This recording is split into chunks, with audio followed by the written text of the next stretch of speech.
a TIE fighter pilot from Star Wars. You know what the magic ingredient is for that costume? A helmet. So I did that, and then last year, what did I do last year? What? Yeah, when I was, and then last year I did, I hosted, my girlfriend and I hosted the cosplay contest at AWA as the Wonder Twins. Hey guys in the room, don't ever let anyone talk you into putting on a purple bodysuit. Just nobody looks good in that, right? You could have said no. No, I couldn't. You know me. It's hard for me to say no. But there was another one at Acon. I can't remember what it was. But this year, we're cosplaying again. And I'm not going to tell you what, so you just have to look at the pictures. Or better yet, save up your money and come to Acon. Because it will be rocking. Okay, so I kind of got off track there, but Lee, that was what threw me off. Baldy and the whole cosplay thing. Sweet, there he is. Let me see.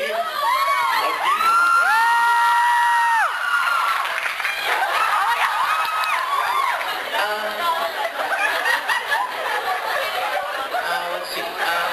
I just played a character recently in Code Geass.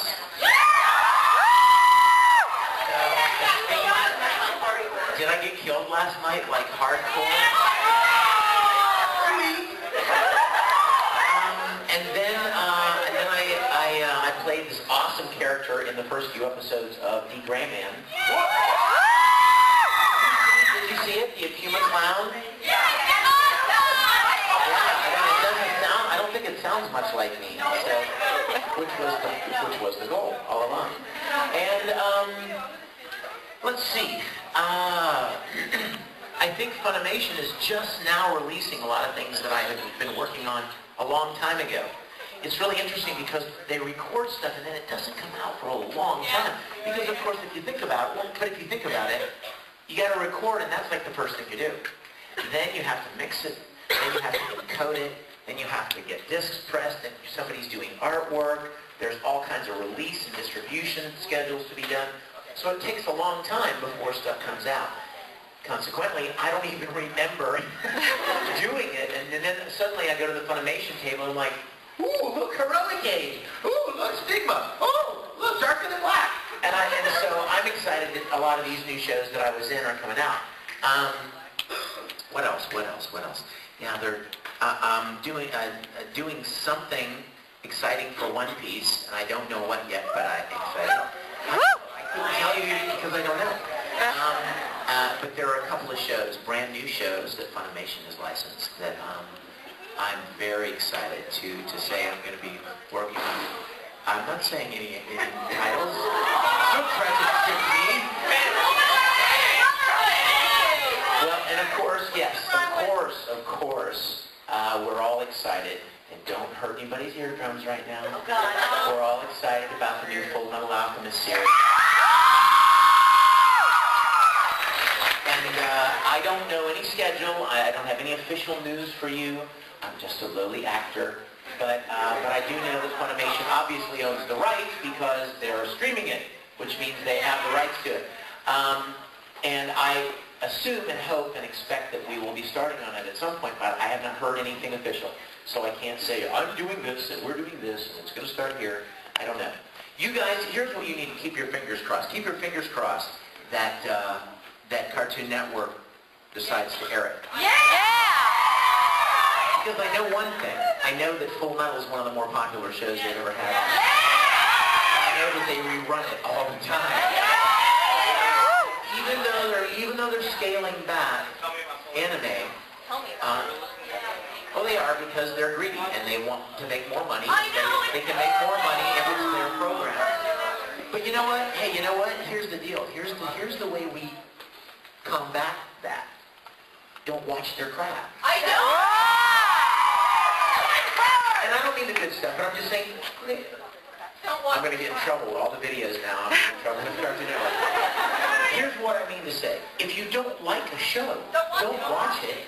And then their ratings go down the toilet, and then they start rethinking their business plan because it's all about money to them. See what I'm saying? Okay. Fight So, forward. Full milk. thank you. Come on, we're only getting there. He's loading a porno over there. Hey, buddy. Ah! Buddy. Put that away there. Hey, buddy. Put that away, buddy. It's my Richard Epcar impression. You guys ever meet Richard Epcar? No. Hey, buddy. How are you, buddy? Good to see you, buddy. Hey, buddy. You know what his license plate says? Buddy 1. BDDY1. I'm serious. He's awesome. Anyway, let's see. What else? I know I'm working on this. Oh my gosh, I got to play a character in something. I just saw a cosplay. I just looked at a cosplayer and it reminded me of this show that I'm excited that I played a character on. I can't tell you about it. You know what? Here's the problem. There's this war inside of me. I get excited and I want to share something with you, but I can only share so much, and that's frustrating for you. So I struggle between telling you anything or telling you nothing, because I don't want to frustrate you, but I'm excited to share things. We'll turn off the cameras if you tell us. Oh, no. Yeah, you're right. Camera. Oh, that's good. Why does this camera look like it's shooting through some sort of gauze? Because they hid it under their costume. It's so shooting. How many of you guys came to the concert last week?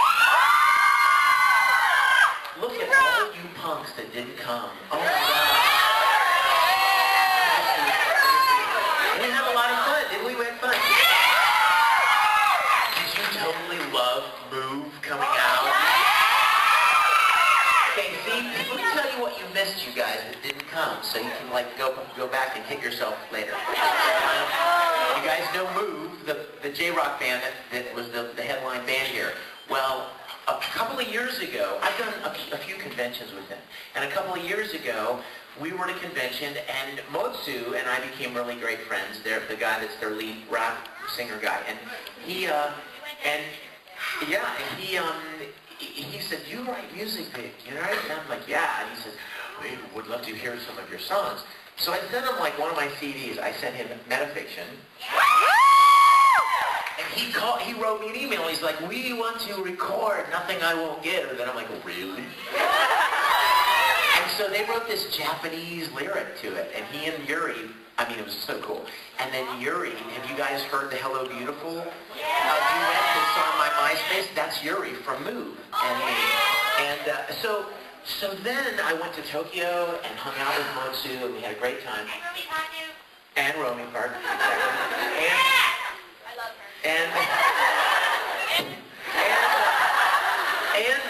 then, like a month and a half ago, I got an email from Motsu, and he's like, "Vic, we're coming to Anime Central. You need to come." And I'm like, "I would love to come." And so I contacted Anime Central, and I'm like, "How come you guys didn't invite me back this year?" You were already going to another convention. You were scheduled to go to Louisiana, and so we didn't bother to ask you to come because we thought you were already busy. I'm like, "Well, I need to see my friends from Japan. I never get to see them." I mean, how often do you get to see, friends from Tokyo? And so I talked to the Louisiana people, and they were very kind and very generous. And like, "Yeah, we'll do it next year." And so here I am. And when I decided to come, I'm like, "Can I do a concert there?" Like, yeah, you can do a concert. So Move came on stage last night, and we did Nothing I Won't Give live. You guys missed it. And I even sang Japanese. And I had no idea what I was saying. You guys, I had a piece of paper on the floor on stage. And I'm like, "I promise you, Sotama Ishi no Tsude." I'm like, I don't even know what I was doing. I was just saying, I had it written out phonetically. It was so fun. Like, Sotama Ishi no Tsude. And so, like, I'm trying to look at the crowd, looking at Yuri and Motsu, and I'm like, "Ha! Her." I tried to commit it to memory, you guys. I tried. And I couldn't remember it. And I'm like, the worst thing would be, to forget it. So I had to, write it on a piece of paper. And then one of the other surprises was that I just premiered the Tamaki